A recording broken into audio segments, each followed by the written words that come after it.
हाँ तो बच्चों, मैं हूँ शशांक BHU से, और मैं आप लोग को आज बातचीत बालकृष्ण भट्ट का जो निबंध है उसका मैं ऑब्जेक्टिव देने वाला हूँ। सभी इंपॉर्टेंट ऑब्जेक्टिव है, ठीक है। आप मेरे साथ लास्ट तक बने रहेंगे और मेरा चैनल ज़रूर सब्सक्राइब कर लीजिएगा प्लीज़।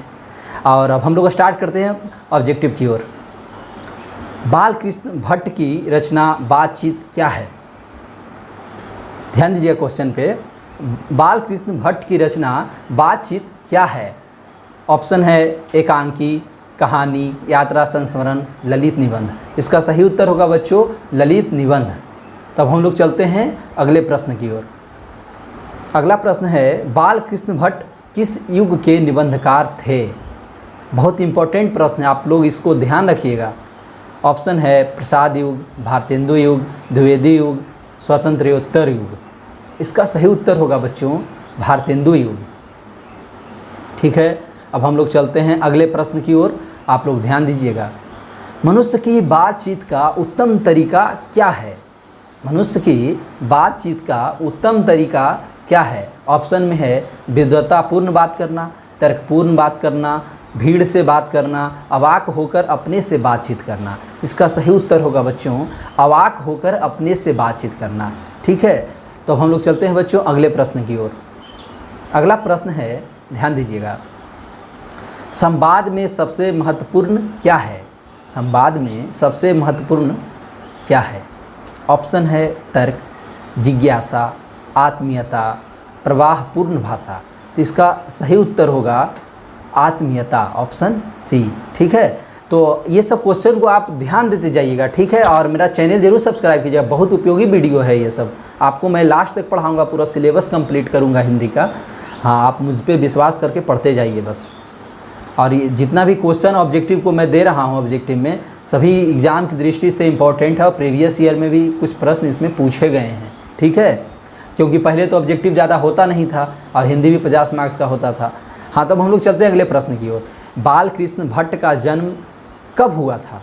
ऑप्शन में है 23 जून 1884 को, 23 जून 1844 को, 20 जुलाई 1902 को, 18 दिसंबर 1834 को। तो बच्चों इसका सही उत्तर होगा 23 जून 1844 को। आंसर में होगा ऑप्शन बी, ठीक है। ये बहुत इंपॉर्टेंट प्रश्न है। ये देखिए, लेखक का परिचय, इसीलिए मैं आप लोग को पढ़ाया था। लेखक का परिचय पार्ट 1 में पढ़ाया था ना, लेखक का परिचय और सारांश, इसीलिए पढ़ाया था कि आप लोग ये सब प्रश्न पूछा गया प्रीवियस ईयर में। अब अगला प्रश्न है, संयोगिता स्वयंवर रचना है।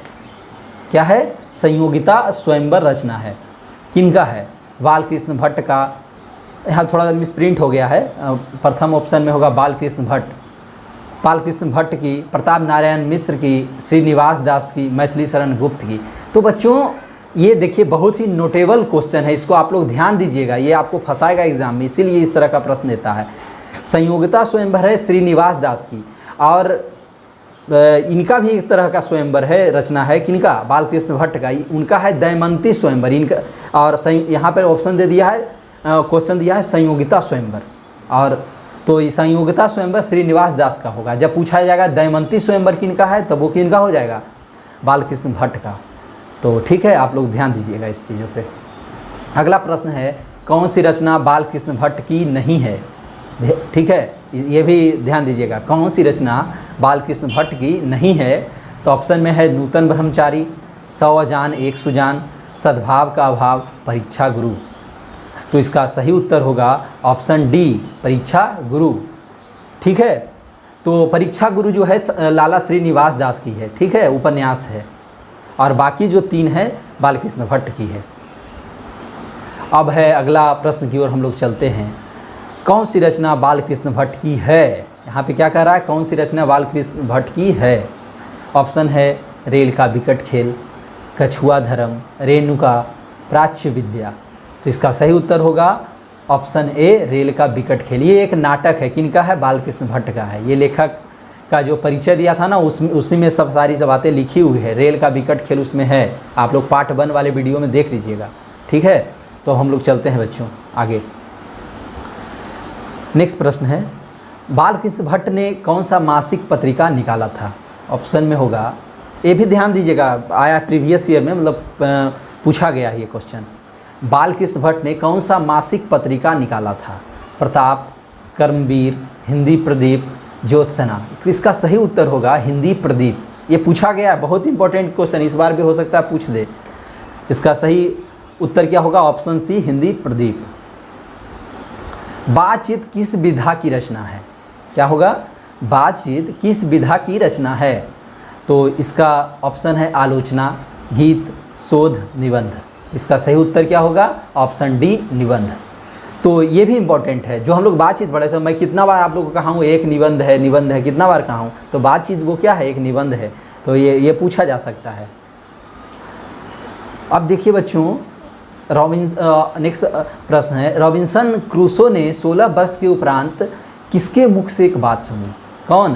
Robinson Crusoe. एक आया था जो हम लोग डिटेल में जब पढ़े थे पार्ट 2 वाले वीडियो में डिटेल में, तो वहाँ पे एक चर्चा आया था निबंध के अंदर में रॉबिन्सन क्रूसो के बारे में, जो 16 वर्ष के बाद एक आदमी का आवाज़ सुना था। ठीक है, रॉबिन्सन क्रूसो ने 16 वर्ष के उपरांत किसके मुख से एक बात सुनी? तो किसके मुख से सुनी थी? फ्राइडे के मुख से। ऑप्शन में क्या क्या है? Friday, Sunday, Edison, steel. तो उत्तर क्या होगा? ए, ऑप्शन ए, फ्राइडे। ठीक है, अब हम लोग चलते हैं अगले प्रश्न की ओर। बातचीत शीर्षक निबंध के निबंधकार हैं, कौन हैं? ऑप्शन है में है जयप्रकाश नारायण, मोहन राकेश, नामवर सिंह, बालकृष्ण भट्ट। तो इसका बच्चों इसका सही उत्तर होगा ऑप्शन डी, बालकृष्ण भट्ट। ठीक है, अब हम लोग चलते हैं अगले प्रश्न की ओर, आप लोग ध्यान देते जाइएगा। बातचीत के माध्यम से बालकृष्ण भट्ट क्या बतलाना चाहते हैं? तो ऑप्शन में है बातचीत की शैली, भाषण की शैली, संवाद की शैली, इनमें से कोई नहीं।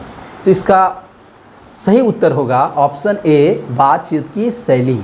ठीक है, ये इम्पोर्टेंट प्रश्न है, जो इम्पोर्टेंट है मैं उसे डिनोट करते जाऊंगा, आपको बताते जाऊंगा। तो ये इम्पोर्टेंट है, इसको आप लोग ध्यान में रखिएगा। अब अगला प्रश्न की ओर, अगला प्रश्न ये है बच्चे, भट्ट जी को किसने अंग्रेजी साहित्य के एडिशन और स्टील के श्रेणी में रखा है? ठीक है, भट्ट जी को किसने अंग्रेजी साहित्य के एडिशन और स्टील की श्रेणी में रखा है? मतलब बालकृष्ण भट्ट को, ठीक है, किसने अंग्रेजी साहित्य के एडिशन और स्टील की श्रेणी में रखा है? ऑप्शन में है हजारी प्रसाद द्विवेदी, डॉक्टर नागेंद्र, रामचंद्र शुक्ल, रामविलास शर्मा। तो इसका सही उत्तर होगा बच्चों ऑप्शन सी, रामचंद्र शुक्ल। ये बहुत बड़े आलोचक हैं हिंदी के, समझ गए, बहुत प्रखर आलोचक हैं। अगले प्रश्न की ओर चलते हैं। बालकृष्ण भट्ट का निवास स्थान कौन सा है? ये देखिए, इसका ऑप्शन है लखनऊ, उत्तर प्रदेश। निवास स्थान मतलब उनका घर कहाँ था? ठीक है, लखनऊ उत्तर प्रदेश, इलाहाबाद उत्तर प्रदेश, मथुरा उत्तर प्रदेश, वाराणसी उत्तर प्रदेश। इसका सही उत्तर होगा इलाहाबाद उत्तर प्रदेश, ऑप्शन बी। तो बच्चों ये प्रश्न मैं लेखक का परिचय में बताया था आपको, ये इसीलिए लेखक का परिचय मैं कहता हूँ इम्पोर्टेंट। देखिए 3, 4, 5 प्रश्न आ गया लेखक का परिचय से, ठीक है, और उनकी कृतियाँ से, जो क्या क्या रचना वो लिखे थे। तब हम लोग चलते हैं बच्चों अगले प्रश्न की ओर। बालकृष्ण भट्ट ने किस पत्रिका का संपादन किया? ऑप्शन में है आर्यावर्त, हुंकार, हिंदी प्रदीप, पंजाब केसरी। तो इसका सही उत्तर क्या होगा बच्चों? Option C, Hindi Pradeep. ठीक है, बालकृष्ण ने हिंदी प्रदीप नामक मासिक पत्रिका निकालना कब प्रारंभ किया? मतलब जो हिंदी प्रदीप जो पत्रिका वो निकाले थे, कब से स्टार्ट किए थे, कब से आरंभ किए थे? तो इसका ऑप्शन में है 1877, 1888, 1890, 1894। तो इसका सही उत्तर होगा बच्चों 1877, ऑप्शन ए। ठीक है, ध्यान रखिएगा इस सब चीज़ों को। अब अगला प्रश्न है, कौन सी रचना बालकृष्ण भट्ट द्वारा रचित नहीं है? ठीक है, तो इसका ऑप्शन में है पद्मावती, बेनी संहार, मेघदूतम, मेघनाथ वध। तो इसका सही उत्तर होगा बच्चों ऑप्शन सी, मेघदूतम। ये कालिदास की रचना है। अब हम लोग चलते हैं अगले प्रश्न की ओर। तो अगला प्रश्न है बच्चों, कौन सा उपन्यास बालकृष्ण भट्ट द्वारा रचित है? ठीक है, बहुत बहुत इंपॉर्टेंट प्रश्न है, ध्यान दीजिएगा इन सब चीज़ों को। ये मैं लेखक का परिचय में पढ़ाया हूँ, इसीलिए बार बार आपको कह रहा हूँ कि लेखक का परिचय पार्ट 1 में है, उसको आप ध्यान से एक बार अच्छे से देख लीजिएगा। ठीक है, तो कौन सा उपन्यास बालकृष्ण भट्ट द्वारा रचित है? ऑप्शन में है मैलाचल, गोदान, सौजान एक सुजान, अंतराल। तो इसका सही उत्तर होगा ऑप्शन सी, सौजान एक सुजान। ठीक है, ये एक उपन्यास है। अब अगले प्रश्न की ओर हम लोग चलते हैं बच्चों, ठीक है। अगला प्रश्न है, नाटक के प्रारंभ में होने वाले मंगल पाठ को क्या कहा जाता है? ऑप्शन में है भजन, नांदी पाठ, मंगलाचरण, आरती। तो इसका सही उत्तर होगा नांदी पाठ, ऑप्शन बी। ये देखिए, मैं आपको पार्ट 2 के वीडियो में जब मैं डिटेल पढ़ा रहा था तो उस समय एक निबंध के अंदर में इस तरह की बात आई थी, ठीक है, नांदी पाठ के बारे में। मैं वहाँ भी आपको बताया था अच्छे से कि ना ये इस बात को, ठीक है, इसीलिए मैं पॉइंट आउट कर रहा हूँ। और ये फिर से आपको हो सकता है इस बार एग्जाम में पूछा जाए, ये क्वेश्चन बहुत ही इंपॉर्टेंट है, आप लोग इसको ध्यान में रखिएगा, ठीक है। नाटक के प्रारंभ में होने वाले मंगल पाठ को क्या कहा जाता है? नांदी पाठ, ठीक है। अब हम लोग चलते हैं अगले प्रश्न की ओर। रॉबिन्सन क्रू को कब तक मनुष्य का मुख देखने को नहीं मिला? ठीक है, ये पढ़ाया था मैंने, आपको याद होगा। रॉबिन्सन क्रूसो को कब तक मनुष्य का मुख देखने को नहीं मिला? ऑप्शन में है 10 वर्ष तक, 12 वर्ष तक, 16 वर्ष तक, 18 वर्ष तक। तो इसका सही उत्तर होगा बच्चों 16 वर्ष तक। अब हम लोग चलते हैं अगले प्रश्न की ओर। बोलने से ही मनुष्य के रूप का साक्षात्कार होता है, यह किसने कहा? ठीक है, बोलने से ही मनुष्य के रूप का साक्षात्कार होता है, यह किसने कहा? तो इसका ऑप्शन में है Edison, Ben Jonson, Spencer, Milton. इसका सही उत्तर होगा बच्चों ऑप्शन बी, बेन जॉनसन। मैं कितनी बार आपको बताया हूँ ये बात, ठीक है। सारांश में भी ये पढ़ाया था मैंने और पार्ट 2 वाले वीडियो में भी मैं पढ़ाया हूँ और अभी भी बता रहा हूँ। ये भी इस बार आ जाएगा, पक्का आएगा इस बार, मैं गारंटी आपको दे रहा हूँ। असल बातचीत, अगले प्रश्न की ओर चलते हैं।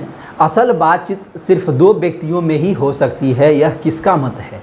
ठीक है, ऑप्शन में है Edison, Ben Jonson, Milton, Spencer. ये इसका सही उत्तर होगा एडिसन, ऑप्शन ए होगा। ये भी मैं बहुत बार आप लोगों को बता चुका हूँ, पार्ट 1 में और पार्ट 2 दोनों वीडियो में, और अभी भी बतला रहा हूँ। ये भी इस बार हो सकता है आ जाए। एडिसन के अनुसार असल बातचीत कितने लोगों के बीच हो सकती है? किसके अनुसार? एडिसन के अनुसार। तो ऑप्शन में है 2, 3, 4, 5। तो इसका सही उत्तर क्या होगा? ए, ऑप्शन ए, 2 लोगों के बीच बातचीत अच्छे से हो सकती है। कौन बोलते हैं? एडिसन बोलते हैं। इसको भी आप लोग ध्यान में रखिएगा। हम लोग अब चलते हैं अगले प्रश्न की ओर। बातचीत से मन किस प्रकार का हो जाता है? ऑप्शन में है क्रोधपूर्ण, भारी और बोझल, हल्का और स्वच्छ, इनमें से कोई नहीं। तो इसका सही उत्तर क्या होगा? आप लोग ऐसे भी इसका सहज में उत्तर दे सकते हैं। बातचीत से मन किस प्रकार का हो जाता है? हल्का हो जाता है, हल्का और स्वच्छ हो जाता है। तो इसका सही उत्तर क्या होगा? ऑप्शन सी, हल्का और स्वच्छ। अब हम लोग बात करते हैं अगले प्रश्न की ओर चलते हैं। किसके न होने से सृष्टि गूंगी प्रतीत होती है? सृष्टि मतलब होता है संसार। किसके न होने से पूरी सृष्टि गूंगी प्रतीत होती है? ऑप्शन में है श्रवण शक्ति, वाक शक्ति, दिव्य शक्ति, स्मरण शक्ति। इसका सही उत्तर होगा वाक शक्ति। मैं कितना बार आप लोगों को बता चुका हूँ, वाक शक्ति का अर्थ होता है बोलने की शक्ति, ऑप्शन बी। अब देखिए हम लोग चलते हैं बच्चों अगले प्रश्न की ओर। आर्ट ऑफ कन्वर्सेशन कहाँ के लोगों में सर्वाधिक प्रचलित है? आर्ट ऑफ कन्वर्सेशन कहाँ के लोगों में सर्वाधिक प्रचलित है? ऑप्शन में है अफ्रीका, भारत, यूरोप के, कनाडा के। तो इसका सही उत्तर होगा बच्चों ऑप्शन सी, यूरोप के लोगों में। बताया हूँ, पहले भी बताया हूँ। हम लोग का प्रश्न है, अंतिम प्रश्न ये, बालकृष्ण किस काल के रचनाकार हैं? जो बालकृष्ण भट्ट हैं किस काल के रचनाकार हैं? तो इसका सही उत्तर होगा ऑप्शन है आदिकाल, भक्ति काल, रीति काल, आधुनिक काल। इसका सही उत्तर होगा बच्चों ऑप्शन डी, आधुनिक काल। तो आप लोग इसको ध्यान में दीजिएगा, सभी प्रश्न आपके लिए महत्वपूर्ण हैं। और मेरे चैनल को अगर आपने सब्सक्राइब नहीं किया है तो आप सब्सक्राइब कर लीजिए प्लीज़, और सभी लोगों को शेयर कीजिए 12th के बच्चों को। धन्यवाद।